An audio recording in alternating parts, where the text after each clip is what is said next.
नमस्कार, city news में आप सभी दर्शकों का स्वागत है। मैं हूं रिया गौड़ और आप देख रहे हैं जिले का number 1 channel city news Muzaffarpur. खबरों की ओर बढ़ने से पहले एक नजर डाल लेते हैं आज की सुर्खियों पर। औराई थाना क्षेत्र के रामपुर बाजार में दिन दहाड़े अपराधियों ने व्यवसायी को मारी गोली। नाजुक स्थिति में व्यवसायी को निजी अस्पताल में भर्ती कराया गया। टिपर घोटाले मामले में निगरानी टीम द्वारा विशेष निगरानी न्यायालय में मेयर सहित 2 जेई के खिलाफ चार्जशीट की गई दर्ज। और जिले के सरकारी अस्पतालों में डाटा ऑपरेटर का अनुबंधन पर कार्य करने वाले ऑपरेटरों ने समायोजन की मांग को लेकर सिविल सर्जन कार्यालय के बाहर दिया धरना। तो ये थे आज के मुख्य समाचार। अब खबरें विस्तार से। दिन दहाड़े अपराधियों ने औराई थाना क्षेत्र के रामपुर बाजार में व्यवसायी को मारकर घायल कर दिया। व्यवसायी को घायल अवस्था में निजी अस्पताल में भर्ती कराया गया, जहां उनकी स्थिति नाजुक बनी हुई है। जिले में अपराधियों का आतंक जारी है। प्रतिदिन कहीं न कहीं चोरी, लूट तथा गोलीबारी जैसी घटना को अंजाम देकर पुलिस को चुनौती दे रहे हैं और पुलिस अपराधियों पर अंकुश लगाने में असफल साबित हो रही है। एक ऐसा ही गोलीबारी की घटना सामने आया है, जहां अपराधियों ने औराई थाना क्षेत्र के रामनगर बाजार स्थित बर्तन व्यवसायी को गोली मारकर हथियार लहराते हुए फरार हो गए। घटना के बाद इलाके में सनसनी फैल गई, जिसके बाद स्थानीय लोग एवं परिजनों ने आनन फानन में इलाज के लिए बैरिया स्थित एक निजी अस्पताल में भर्ती करवाया है, जहां घायल का इलाज अस्पताल के आईसीयू में चल रहा है। इधर घटना की सूचना मिलते ही औराई थाना अध्यक्ष दल बल के साथ मौके पर पहुंच जांच पड़ताल में जुट गए। घटना के संबंध में बताया जा रहा है कि शराब कारोबार के विवाद में गोली चली है। हालांकि इसकी आधिकारिक पुष्टि नहीं की जा रही है। घटना के संबंध में घायल ने बताया कि आज सुबह वह अपनी दुकान पर खड़ा था। उसी समय बाइक पर 2 व्यक्ति आए और उन पर फायरिंग करना शुरू कर दिया। किसी तरह वह बच बचाकर दुकान के अंदर भागी, पर फिर भी उनको एक गोली लग गई। दुकान पर खड़े थे। शाही मीनापुर का नितिन शाही घर से जा रहा था रतवाड़ा रोड की तरफ। आगे से गाड़ी घुमा के हम देखे नहीं। आगे सामने खड़ा हुआ, सीधे गोली मारा। गोली मारा तो हम भागने लगे। दूसरा मारने के लिए किया तो गोली फंस गया। फंसने के बाद दौड़ने लगा मारने के लिए, तो लोग सब वहाँ साइड हो गए। हम भागते हल्ला चिल्लाते अपने भाई घर की तरफ गए। वहाँ से फिर वो गाड़ी घुमा के रतवाड़ा की तरफ भाग गया। 2 आदमी से था। क्या चीज़ का व्यवसाय है आपका? जी, क्या चीज़ का व्यवसाय है किसका? आपका? अति बर्तन का दुकान है, पत्ता गिलास का। टिपर घोटाले मामले में निगरानी टीम द्वारा निगरानी न्यायालय में मेयर समेत 2 जेई पर चार्जशीट दाखिल करने पर निगम की राजनीति गरमाई। मेयर सुरेश कुमार न्यायालय पर अपना भरोसा जताया। सोमवार को मुजफ्फरपुर नगर निगम के चर्चित ऑटो टिपर घोटाले में निगरानी अन्वेषण ब्यूरो के द्वारा विशेष निगरानी न्यायालय में 3 आरोपितों के विरुद्ध चार्जशीट दायर किया गया। मेयर सुरेश कुमार, तत्कालीन जेई भरतलाल चौधरी और प्रमोद कुमार को नामजद किया गया है। एक बार फिर मेयर सुरेश कुमार ने खुद को पाक साफ बताते हुए कहा कि मेयर को जब वित्तीय अधिकार है ही नहीं तो मैं किस प्रकार इस घोटाले में शामिल हूं। उन्होंने न्यायालय पर पूरा विश्वास जताया। देखिए, टिपर घोटाला में सब लोग जानता है कि मैं निर्दोष हूँ। कैमरा पर जी। और चार्जशीट एक प्रक्रिया है और सर्वोच्च न्यायालय से हमको बेल मिला हुआ है। उस न्यायालय फैसला करेगी, न्यायालय के ऊपर है, उसका हम सम्मान करते हैं। चार्जशीट का मतलब दोषी मान लिया जाता है? ऐसा नहीं है, ऐसा नहीं होता है। चार्जशीट हम भी देखेंगे चार्जशीट क्या है, ठीक है। आगे जो लीगल प्रोसेस आगे बढ़े। हाँ, लीगल प्रोसेस मेरा सुप्रीम कोर्ट से बड़ा कोई कोर्ट न्यायालय होता है। न्यायालय हमको दोषी करार देगा। न्यायालय का मैं सम्मान करता हूँ, सभी लोग करते हैं, करेंगे सब लोग। जो विरोधी पार्षद है वो लगातार गिरफ्तारी का मांग कर रहे हैं। विरोधी पार्षद क्या कर रहे हैं ना कर रहे हैं हमको नहीं मालूम। हाँ, इतना मालूम है कि विरोधी पार्षद वही है जो उस समय अस्थायी समिति में थे।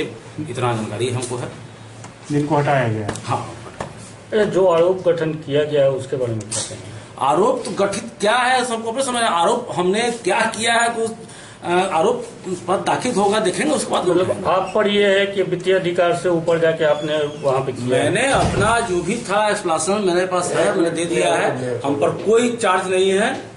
न्यायालय दोषी देगा, मैं न्यायालय की बात को मानता हूँ। पूर्व मंत्री रमईराम द्वारा आने वाले विधानसभा चुनाव को लेकर राजद अति पिछड़ा प्रकोष्ठ की बैठक कर जिले के 11 विधानसभा क्षेत्र की रणनीति तैयार की गई। पूर्व मंत्री रमईराम के आवास पर राजद अति पिछड़ा प्रकोष्ठ की बैठक की गई। बैठक पूर्व मंत्री रमईराम की अध्यक्षता में की गई, जिसमें आने वाले विधानसभा चुनाव पर चर्चा करते हुए आगे की रणनीति बनाई। पूर्व मंत्री रमईराम ने कहा कि पिछड़ा वर्ग के 2 जाति को किसी पार्टी ने साथ नहीं दिया।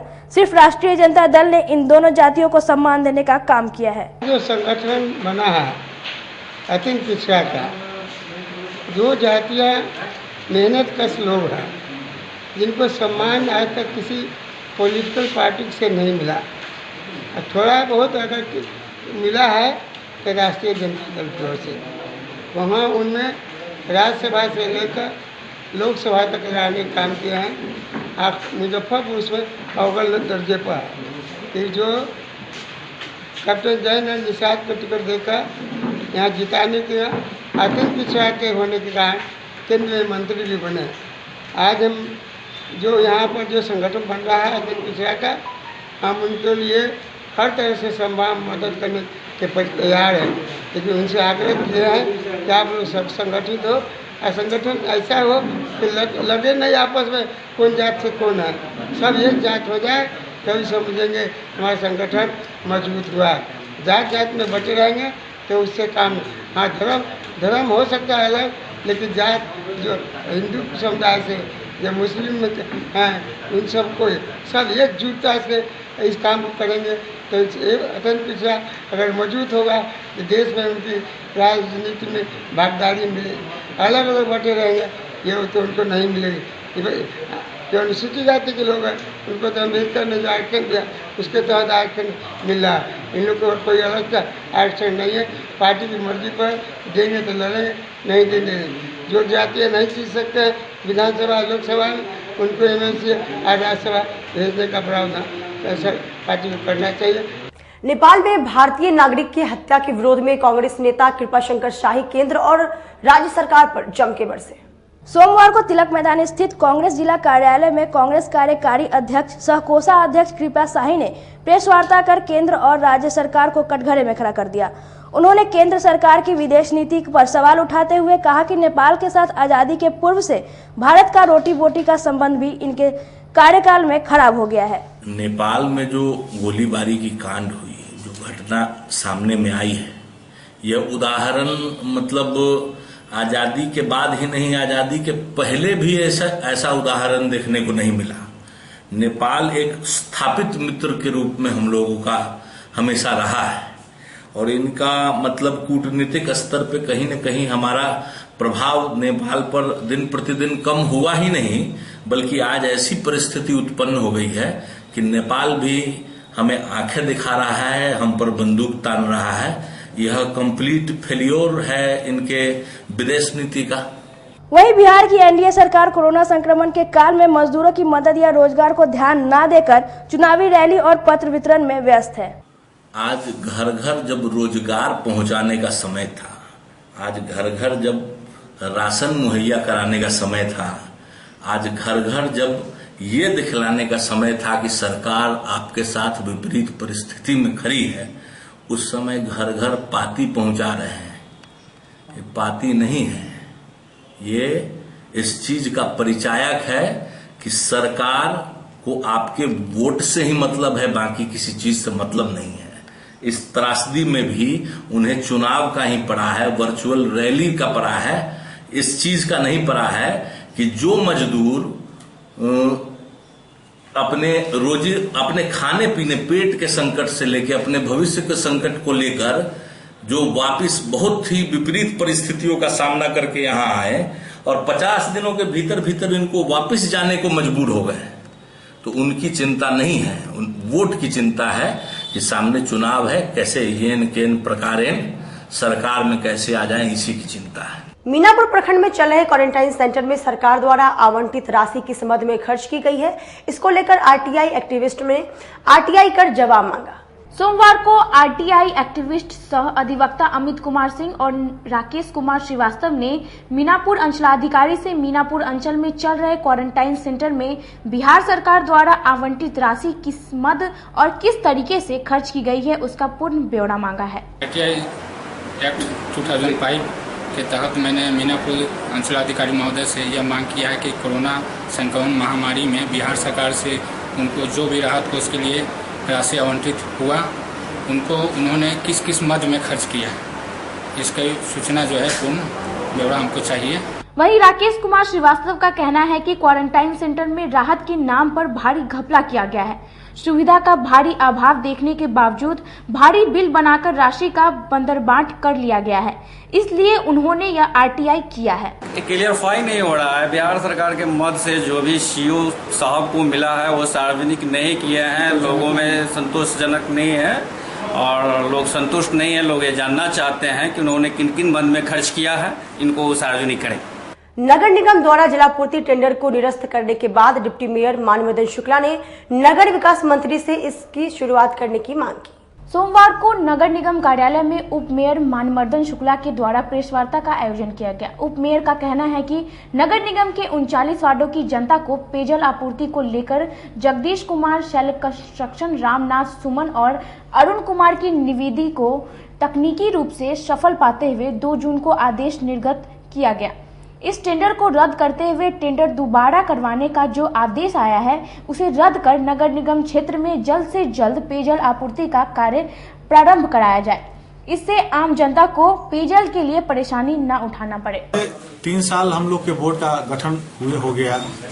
मुजफ्फरपुर जैसा महानगर और अपने नॉर्थ बिहार की राजधानी होने के बावजूद यहाँ पानी के संकट से पूरा शहर जूझ रहा है। पीने का सही पानी हर घर तक नहीं पहुंचा है और हम लोग को याद है कि हम लोग बोर्ड के पहले मीटिंग से इसके लिए आवाज उठाते जा रहे हैं और काम नहीं होने पर वार्ड पार्षद को, पब्लिक को जो नहीं बोलना होता है हम लोग को सुनना भी पड़ता है और हम लोग को हर तरह का दोष लगाया जाता है हम लोग पर कि हम लोग नकारा है, हम लोग काम नहीं करना चाहते हैं, लेकिन यह हकीकत नहीं है।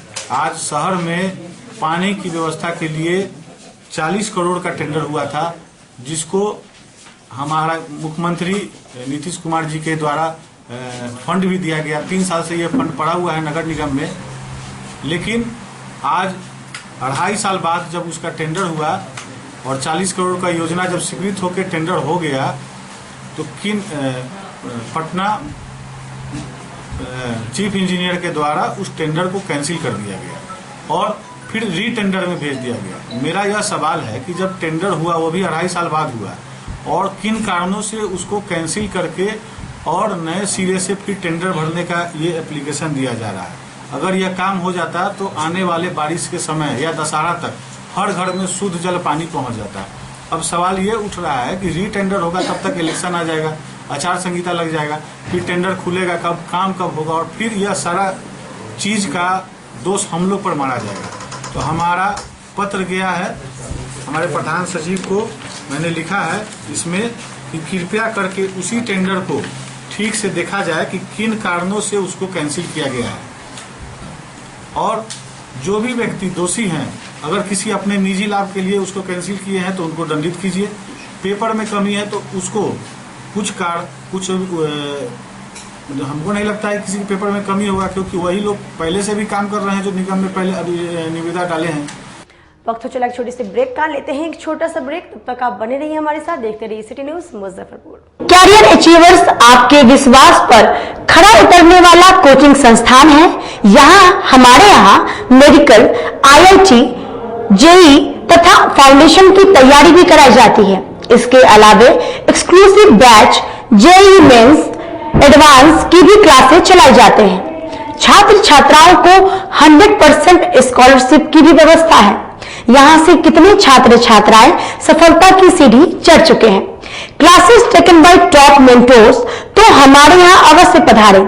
तो हमारा पता याद रखें, हमारा पता है career achievers, Mithanpura, near north point school और हमारा कॉन्टेक्ट नंबर है 8002479735 या फिर आप हमें कांटेक्ट कर सकते हैं 8877430251 पर। सबसे बड़ी बात तो ये है कि हम चाहते हैं कि हमारे इस मिशन में हमारे बच्चे गंगा पार करके उस पार नहीं जा पाए। यही नहीं, मिशन तो तब सक्सेसफुल होगा जब गंगा पार के बच्चे यहाँ एडमिशन लेने के लिए मार करेंगे। इसी आशा के साथ इंस्टीट्यूट तो हम लोग चला रहे हैं, अपने बच्चों को खुश करने की कोशिश कर रहे हैं। बच्चों को मैंने यही कहा है, तुम अपना समय दो, मैं तुम्हें आसमान की बुलंदियों पर पहुंचा दूंगा। मुजफ्फरपुर की शान और अपने कलाकृतियों से बॉलीवुड के स्टारों में अपनी पहचान बना चुका बाबा की दुकान लहठी भंडार पिछले 50 वर्षों से आपके पसंद का ख्याल रखती है। यहाँ से लाह की बहुरानी सेट बॉलीवुड की स्टार ऐश्वर्या राय ने अपनी शादी में पहनी थी। यहाँ से राजनीतिक गलियारों के नामचीन चेहरों की दुल्हन भी सजी थी। हमारे यहाँ शादी सेट, बहुरानी सेट, जयमाला सेट, लाह के फैंसी आइटम कुशल कारीगरों द्वारा निर्मित कराई जाती है। इसके अलावा चूड़ा सेट, कंप्यूटर चूड़ा, कुंदन चूड़ा, वाटरप्रूफ चूड़ा, चुंदरी 3 बुंदिया, बंग बंगरी, हिंगलू, पाक चूड़ा, जंगली चूड़ा का भी निर्माण अपने कारीगरों द्वारा कराती है। यही नहीं, लाह से बनी कान का टॉप्स, रिंग, नथ, गला का हार, मांग टीका, पेन स्टैंड, हाथी, बिछिया, ग्लास, करा भी बनाती है। तो एक बार हमारे यहाँ अवश्य पधारे। बाबा की दुकान लहठी भंडार, इस्लामपुर, मुजफ्फरपुर। हमारा कांटेक्ट नंबर है 9308620444। 40-50 साल से जो हमारी दुकान है ये बाबा की दुकान लहठी भंडार, समझे ना, पुश्तैनी हम लोग का काम ही है।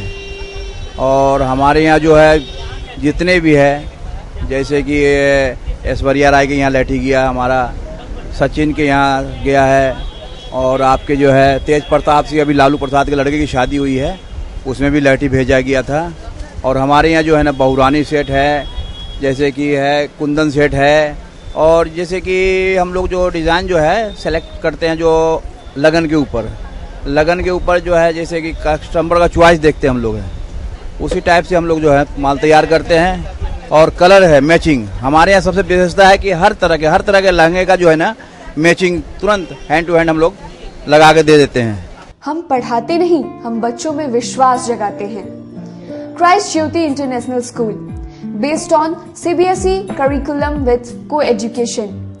इस स्कूल में प्रत्येक विषयों के लिए अनुभवी शिक्षकों का समूह है। विद्यार्थियों को अलग से ट्यूशन पढ़ने की आवश्यकता बिल्कुल नहीं है। बच्चों को प्रत्येक विषयों के लिए अलग से अतिरिक्त कक्षाएं दी जाती हैं। साइंस और कंप्यूटर लैब की व्यवस्था के साथ उत्तम खेल कूद के लिए बड़ा सा कैंपस भी है। नर्सरी के बच्चों को खेल कूद की विधि से पढ़ाई जाती है। केंद्रीय माध्यमिक शिक्षा बोर्ड पर आधारित पाठ्यक्रम से कक्षा प्ले हाउस व नर्सरी से 8वीं वर्ग तक ये नामांकन प्रारंभ है। तो नामांकन के लिए तुरंत संपर्क करें। हमारा पता है क्राइस्ट ज्योति इंटरनेशनल स्कूल, धर्मोदय स्थली, माधोपुर सुस्ता, मुजफ्फरपुर। ज्वाइन किया क्राइस्ट ज्योति स्कूल को, और यहाँ की व्यवस्था, यहाँ के पेरेंट्स सारे लोग पूरी तरह से बच्चों की पढ़ाई के प्रति जो केयरलेस थे, मैंने उन्हें जागरूक करने की कोशिश किया और उस व्यवस्था को बदलने के लिए मैं हर संभव प्रयास करती हूँ। जहाँ तक हो पाएगा मैं इसे आगे बढ़ाऊंगी। इसे आगे बढ़ाना ही मेरा कर्तव्य है। ब्रेक के बाद एक बार फिर से आप सभी का स्वागत है। आइए बढ़ते अगली खबरों की ओर। जिले के सरकारी अस्पतालों में अनुबंधित डाटा ऑपरेटरों को हटाए जाने के बाद डाटा ऑपरेटरों ने सिविल सर्जन कार्यालय के बाहर धरना दिया। सोमवार को सदर अस्पताल में सिविल सर्जन कार्यालय के समीप डाटा ऑपरेटरों ने शांतिपूर्ण धरना दिया। डाटा ऑपरेटरों का कहना है कि जिले के विभिन्न अस्पतालों में वे सब विगत 7 वर्षों से info system and information private limited company के तहत रजिस्ट्रेशन करने का कार्य कर रहे हैं। यह कार्य अब उर्मिला इंफॉर्मेशन को दे दिया गया है। उर्मिला इंफॉर्मेशन के द्वारा नए ऑपरेटरों की भर्ती किए जाने से वे सभी ऑपरेटर इस कोरोना काल में बेरोजगार होकर भुखमरी की स्थिति में आ जाएंगे। उन्होंने समायोजन की मांग असैनिक शल्य चिकित्सक सह मुख्य चिकित्सा पदाधिकारियों से की। संजीवनी के तहत जो हमारे पहले अभी वर्तमान में चल रही है एजेंसी, उसके तहत काम कर रहे हैं, लेकिन नई agency Urmila international private limited आई है। वो चाह रही है कि नए लड़कों को रखकर और पुराने को हटाकर नियुक्त करें। तो जो लड़के 6 वर्षों से 7 वर्षों से काम कर रहे हैं उनको हटाकर और नए लड़कों को लाना न्यायोचित नहीं लग रहा है, क्योंकि वो एक्सपीरियंस होल्डर है, 6 सालों से काम करे, यहाँ की सारी सिस्टम को समझ चुका है। और किसी लड़कों को हटाकर और नए लड़कों को देना, जॉब देना, ये कहीं से भी न्याय संगत नहीं लगती है। हम लोगों की सरकार से यही मांग है कि जो हम लड़के कार्य कर रहे हैं नई एजेंसी को बिना शर्त उसमें समायोजित कर दिया जाए। बिहार युवा राजद की आपसी कलह खत्म होने का नाम नहीं ले रही है। युवा राजद के प्रदेश सचिव अमित शाह ने प्रदेश अध्यक्ष कारी सोहेब पर एक बार फिर कई आरोप लगाए। सोमवार को युवा राजद के प्रदेश सचिव अमित शाह ने एक बार फिर युवा राजद के प्रदेश अध्यक्ष कारी सोहेब पर कई गंभीर आरोप लगाया। उन्होंने कहा कि जब कारी सोहेब पैसे को लेकर पद नहीं बेच रहे थे तो मीडिया के सामने आकर अपनी बात क्यों नहीं रख रहे थे। उन्होंने कहा कि जिसे युवा राजद का जिलाध्यक्ष बनाया गया है वह कहीं से भी राजद के नेता नहीं है और मोतिहारी की युवा जिलाध्यक्ष ऐसे को बना दिया गया जो राजद सुप्रीमो लालू यादव और राबड़ी देवी के खिलाफ ही अनाप शनाप बोलते रहते हैं। मेरा ये उद्देश्य है कि विगत 2-4 दिनों पहले हमने युवा राष्ट्रीय जनता दल के प्रदेश अध्यक्ष मोहम्मद कारी सोहेब जी से कुछ सवाल किया था। अभी तक उनके द्वारा हमें किसी भी तरह का कोई संतुष्टिजनक जवाब नहीं मिल पाया। मैं एक बार पुनः मीडिया के माध्यम से अपने प्रदेश अध्यक्ष जी से यह सवाल करता हूं कि अगर वे सही हैं तो वे मीडिया के समक्ष आकर सोशल साइट के समक्ष आकर अपनी बातों को रखें तो अपना सफाई पेश करें कि उन्होंने पुराने कार्यकर्ताओं को क्यों दरकिनार किया और वैसे नए लोगों को पार्टी में जगह दी, महत्वपूर्ण स्थान दिया जिनका पार्टी में पुराना कोई रिकॉर्ड नहीं है, ना ही वो पार्टी में दूर दूर तक किसी कार्यक्रम में अभी तक हमें नजर आया है। वैसे कार्यकर्ताओं को उन लोगों ने महत्वपूर्ण जगह देने का जो किस आधार पर काम किया है इस बात का हमारे समझ से उनको स्पष्टीकरण है। हमारे बारे में उन्होंने कहा मीडिया से बात करने के दौरान कि उन्होंने मुझे जो प्रदेश सचिव बनाया वो मुन्ना जी के बात करने में बनाया। मुन्ना जी हमारे बीनापुर के क्रांतिकारी विधायक हैं। मैं उनका व्यक्तिगत तौर एवं राजनीतिक दृष्टि से काफी सम्मान करता हूँ। हम उनके काफी बड़े फैन हैं। चूंकि मुन्ना जी 2015 में विधायक बने, उससे पहले वे लगातार आम साधारण कार्यकर्ता रह करके पार्टी का काम करने का काम किए हैं, तो वे कार्यकर्ताओं की दुख को भली भांति समझते हैं और हम अपने प्रदेश अध्यक्ष की इन बातों का समर्थन करते हैं कि वो माननीय विधायक के कहने पर मुझे प्रदेश सचिव बनाए। तब उनके इन बातों के लिए हमारा सवाल जारी होता है कि क्या आप सिर्फ माननीय विधायक लोगों के कहने पर पार्टी में पदाधिकारी बनाते हैं? हमारे पार्टी के पूरे बिहार में 80-81 एमएलए हैं और मैं आपके माध्यम से बताना चाहता हूं कि वे पूरे बिहार के युवा प्रदेश अध्यक्ष हैं। तो क्या जहां हमारे पार्टी के विधायक नहीं है वहां के कार्यकर्ताओं का वो लगातार उपहास और अनदेखी करेंगे? क्या वहां के कार्यकर्ताओं को पार्टी में आगे बढ़ने की कोई अधिकार नहीं है? और मैं माननीय प्रदेश अध्यक्ष जी से पूछना चाहता हूँ कि पार्टी में जो समर्पित कार्यकर्ता है उनका जब लगातार उपहास कर रहे हैं और एक समर्पित कार्यकर्ता होने के कारण एक समर्पित कार्यकर्ताओं की जब मैं लड़ाई लड़ रहा हूँ तो वे खुद जवाब नहीं दे रहे हैं सामने और जिला के कुछ तथाकथित नेताओं को हमारे सामने ला रहे हैं और उनके द्वारा प्रेस कॉन्फ्रेंस करके हमको तरह तरह से अपमानित का कार्य करवा रहे हैं। मेरे समझ से उनको स्वयं आकर के जवाब देना चाहिए और उनके पर्सनली प्रदेश अध्यक्ष के जो ऐसे कुछ प्रवक्ता हैं जिन्हें प्रदेश अध्यक्ष जी ने कुछ लोभ लालच देकर के प्रेस कॉन्फ्रेंस कराने का काम किया और उन्होंने प्रदेश अध्यक्ष जी के इशारे पर आनंद फानंद में प्रेस कॉन्फ्रेंस किया। एक तथाकथित नेता ने प्रेस कॉन्फ्रेंस के दौरान कहा कि अमित शाह ने उस पर आरोप लगाया। तब मीडिया के बंधुओं ने उनसे पूछा कि आप बताइए कि अमित शाह ने आपके ऊपर क्या आरोप लगाया। तब वे तथाकथित नेताजी इस जवाब को दे नहीं पाए। चूंकि सत्यता ये थी कि हमने अपने प्रेस कॉन्फ्रेंस में उस नेताजी पर कहीं कोई आरोप नहीं लगाया और कारी सोहेब के साथ कहीं कोई संलिप्तता नहीं जाती।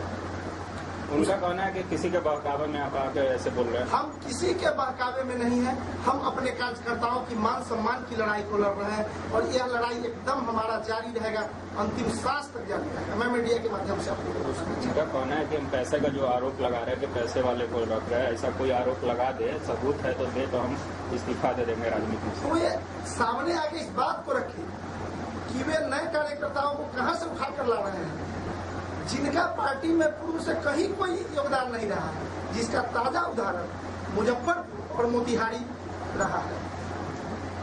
मुजफ्फरपुर के जिलाध्यक्ष जी का हम उनको शुभकामना देते हैं, बधाई देते हैं मदन मोहन जी को, लेकिन मेरी सवाल प्रदेश अध्यक्ष से है कि आज जिला अध्यक्ष बनने से पूर्व आज तक पार्टी के जिला कार्यालय में एक बार भी उनको नजर नहीं आया। आप चाहे तो आप मीडिया बंधु हैं, आप स्वतंत्र हैं, आप मुजफ्फरपुर जिला के जितने समर्पित कार्यकर्ता हैं सभी से आप सवाल रख सकते हैं। ताजा उदाहरण पूर्वी चंपारण जिला में है, वहाँ एक ऐसे लोगों को जिलाध्यक्ष बनाया गया, जो 2015 में प्रेस कॉन्फ्रेंस करके राष्ट्रीय जनता दल के झंडा को जलाने का काम किया।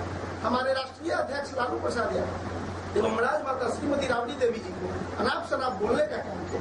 वैसे लोगों को पुनः 50 की उम्र पार कर चुके हैं, 54-55 साल की उम्र में युवा राष्ट्रीय जनता दल का अध्यक्ष उन्होंने किस आधार पर बनाया है, वे सामने आके इस बात को रखें। और जिस तथाकथित नेता से उन्होंने प्रेस कॉन्फ्रेंस कराया और वे तथाकथित नेता मुझे पार्टी से निष्कासन कराने की मांग कर रहे हैं, मैं उनसे पूछना चाहता हूँ कि विगत कुछ दिनों पहले उन्होंने हमारे पार्टी के एक राष्ट्रीय स्तर के नेता को, जो महान समाजवादी नेता है, भारत में विगत जितनी भी राष्ट्रीय पार्टियां हैं या क्षेत्रीय पार्टियां, सभी उनका व्यक्तिगत तौर पर बहुत सम्मान करती है, वैसे महान समाजवादी नेता को उन्होंने अनाप शनाप बोलने का काम किया। मैं उनसे पूछना चाहता हूँ कि क्या उस समय आपकी अनुशासन और मर्यादा घास चढ़ने चली गई थी?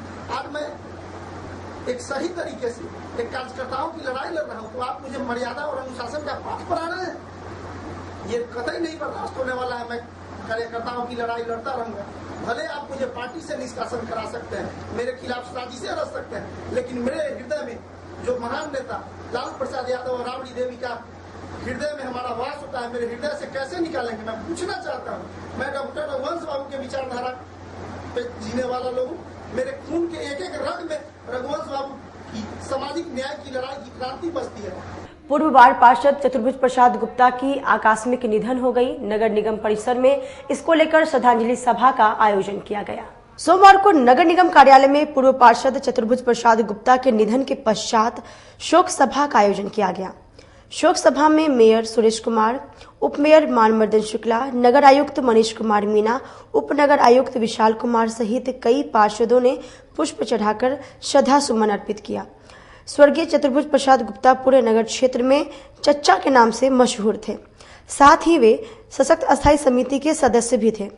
मेयर सुरेश कुमार ने उनके निधन को व्यक्तिगत क्षति बताते हुए कहा है कि उनके जैसा पार्षद आज तक नहीं देखा। नगर निगम परिवार के जो चाचा नाम से मशहूर थे, स्वर्गीय चतुर्भुज गुप्ता जी का परसों स्वर्गवास हो गया। उन्हीं के याद में आज हम लोग श्रद्धांजलि सभा रखे थे। और इस मुजफ्फरपुर के बहुत सम्मानित, बहुत अच्छे व्यक्ति थे, अस्थायी समिति में थे और उन्होंने निगम को बढ़िया दिशा देने का काम किया था। उन्हीं का आज श्रद्धांजलि सभा रखा गया था, उसी में हम लोग आए हुए थे। रास वर्ल्ड मार्शल आर्ट द्वारा लोगों को निःशुल्क सेल्फ डिफेंस और फिटनेस टिप्स देने के लिए ऑफिशियली वेबसाइट लॉन्च किया गया है। रास वर्ल्ड मार्शल आर्ट के द्वारा सोमवार को ऑफिशियल वेबसाइट का लॉन्च किया गया। दरअसल रास वर्ल्ड एक फिटनेस के क्षेत्र में काम करने वाली संस्था है, जिसका मकसद आम लोगों को फिट रखना है। इसी को देखते हुए लॉकडाउन के दौरान ऑनलाइन ट्रेनिंग के माध्यम से फिटनेस एक्सपर्ट के द्वारा कई टिप्स रोज दिए जा रहे थे, जिसमें काफी लोग जुड़े थे। इसी को देखते हुए रास वर्ल्ड द्वारा वेबसाइट लॉन्च किया गया। जो है हम लोग मिशन संडे फूड सवाद के लिए, जो कि हमारे मिशन बहुत पहले से चल रहा है, लेकिन जो है उस तबके के लोगों को नहीं पहुंच पा रहा है, जो नीडी पीपल है, जो नीडी बच्चे हैं, क्योंकि कहीं न कहीं से दूर से होते हैं तो इतना एफर्ट नहीं कर पाते हैं कि हमारे क्लब तक पहुंच पाएं, क्योंकि फिनेंशियल प्रॉब्लम, बहुत तरह का प्रॉब्लम होता है। तो हमने उनके लिए ऑनलाइन ट्रेनिंग की व्यवस्था करने जा रहे हैं। जो भी इसमें भाग लेना चाहते हैं, ताकि गरीब बच्चों को, जो लड़कियां हैं, क्योंकि बहुत से लड़कियों का दबाव है कि घर से वो बाहर नहीं निकल सकते हैं, तो हम उनके लिए ऐसा व्यवस्था करने जा रहे हैं कि वो हमसे पासवर्ड लेंगे और उस पासवर्ड के माध्यम से रास वर्ल्ड मार्शल आर्ट की ऑफिशियल वेबसाइट पे जाकर एक हमारा जो है चैनल होगा रास वर्ल्ड का अपना, जिसमें पासवर्ड डालेंगे ऑनलाइन ट्रेनिंग के लिए, और उसके माध्यम से वो साप्ताहिक प्रत्येक रविवार को अपने घर पे ही सुरक्षित मार्शल आर्ट का ट्रेनिंग कर पाएंगे, जिससे कि वो अपने आप को स्वस्थ रखेंगी, अपना इम्यूनिटी सिस्टम को स्ट्रांग रख पाएंगी। इसके साथ वह जीवन में कभी भी ऐसे बहुत सारे उनके साथ घटनाएं होती हैं, यातनाएं होती हैं, जिस तरह से कि उनका रेप होता है या फिर ये क्या बोलते हैं एसिड अटैक, इस तरह का बहुत तरह की यातनाएं उनको झेलनी पड़ती है। तो इस कला में निपुण होकर, परिपूर्ण होकर उस तरह के लोगों को, मंचलों को सबक सिखाने में सफल होंगी। इसके साथ उसके बाद अगर उनकी इच्छा होती है कि मैं देश के लिए कुछ कार्य करूं, तो उस खेल में अपना जो है हुनर हुनर को और आगे दिखाएंगी। उनके लिए हमारी एसोसिएशन रासबॉल मार्शल आर्ट और सबाते एसोसिएशन ऑफ बिहार यानी राज सबाते संघ हमेशा तत्पर रहेगा ताकि उन तरह के बच्चों को हम ओलंपिक तक पहुंचाएं, क्योंकि हर क्षेत्र के बच्चों गरीब हो अमीर हो लेकिन उनकी इच्छा होती है कि मैं भी कभी मैरी कॉम की तरह बनूं, मैं भी हिमा दास की तरह बनूं। विभिन्न तरह की उनकी सोच होती है। इस सोच को देखते हुए और वो अफोर्ड नहीं कर पाते हैं तो उनको नहीं मिल पाता है, इसलिए हमने ऐसा अपना जो है नया प्रोग्राम लॉन्च किया है। हमारा जो जुड़ाव इससे पहले राज शिक्षा से रहा है, लेकिन हम खेल के महत्व को भी समझते हैं, क्योंकि खेल एक ऐसा चीज़ है जिससे लोग शारीरिक रूप से ही नहीं बल्कि मानसिक रूप से भी स्ट्रांग बनते हैं। और खेल के अगर क्षेत्र में देखा जाए तो अपना जो देश है वो काफ़ी पिछड़ा हुआ है। अगर क्रिकेट को छोड़ दिया जाए तो ओलंपिक में जो स्थिति अपने देश के सारे के सामने है कि 3-4 मेडल बहुत हार्डली तक जीत पाते हैं, जब हमारा जो छोटे छोटे कंट्री एशियन वो 50-60 तक जीत लेते हैं। तो उसको ध्यान में रख करके हमने सोचा कि खेल पे कोई ध्यान दिया जाए। और सबाटे एसोसिएशन ऑफ बिहार को हम बहुत बहुत धन्यवाद देना चाहते हैं कि हमें इस योग समझा के हमें डायरेक्टर पद पे अपॉइंट किया गया है। और हम पूरी कोशिश करेंगे और अपनी तरफ से जो भी है उस पर खड़े उतरने की कोशिश करेंगे। बिहार में होने वाले विधानसभा चुनाव को लेकर जिला लोजपा कार्यालय में लोजपा के कार्यकारिणी सदस्यों ने अहम बैठक कर जिले के 11 विधानसभा क्षेत्रों की प्रभारी की नियुक्ति की। भगवानपुर स्थित जिला लोजपा कार्यालय में लोजपा जिला कार्यकारिणी समिति के सदस्यों ने सोशल डिस्टेंसिंग के साथ अहम बैठक की, जिसमें जिला कमेटी के मजबूती के साथ प्रखंडों के अंतर्गत 11 विधानसभा पर विचार किया गया। साथ ही 11 विधानसभा क्षेत्रों में प्रभारी भी नियुक्त किया गया। जिलाध्यक्ष ने कहा कि बिहार में आने वाले विधानसभा चुनाव को देखते हुए जिले के 11 विधानसभा क्षेत्रों में तैयारी को लेकर रूपरेखा तैयार की गई है। जो रैली हुआ है भाजपा का कि नीतीश कुमार के नेतृत्व में ही चुनाव लड़ा जाएगा, जैसे आप पत्रकार बंधु जानते भी हैं। जो विजुअल रैली हुआ है भाजपा का, उसमें कहा गया है कि हमारे मुख्यमंत्री का उम्मीदवार नीतीश कुमार ही होंगे। और राष्ट्रीय अध्यक्ष का कहना जायज भी है, क्योंकि हम लोग लोक जनशक्ति पार्टी केंद्र में भी और बिहार में भी एनडीए गठबंधन के साथ है। राष्ट्रीय अध्यक्ष हमारे जो हैं माननीय चिराग पासवान जी, उनके आदेशानुसार हम लोग काम करते हैं। उनका जो आदेश होगा उसका पालन किया जाएगा। ऐसा माना जा रहा था कि वो जो कुछ दिन पहले जो अमित शाह का रैली हुआ था वो चुनाव को लेकर रैली नहीं था, तो आपको क्या लगता है वो चुनाव को लेकर ही रैली था या फिर वो जन संवाद रैली था? तो मुख्य रूप से कहिए कि जन संवाद रैली ही था। जब तक चुनाव का घोषणा पत्र जारी नहीं हो जाता है तब तक चुनाव रैली नहीं कहा जाएगा उसको। अभी हम लोग भी पार्टी का जन संवाद रैली चला है। जैसे प्रथम फेज में माननीय राष्ट्रीय अध्यक्ष जो बिहार के प्रदेश के पदाधिकारी उनसे बात हुई, उसके बाद जिला अध्यक्षों से बात हुई, उसके बाद जो हमारे 100 विधानसभा में उम्मीदवार हैं उनसे उनकी बात हुई। तो संवाद ही कहिए इसको। जब चुनाव आयोग का घोषणा आ जाएगा उसके बाद जो होगा वो चुनाव रैली होगा। आरजेडी कह रही है कि नहीं अमित शाह का रैली या फिर एनडीए के गठबंधन की जो भी रैलियां हो रही है वो विधानसभा को देख के ही हो रही है। वो कोरोना काल में भी मजदूरों का मजाक उड़ा रहे हैं और चुनाव की तैयारी में लगे हुए हैं। उसके बारे में क्या कहना है?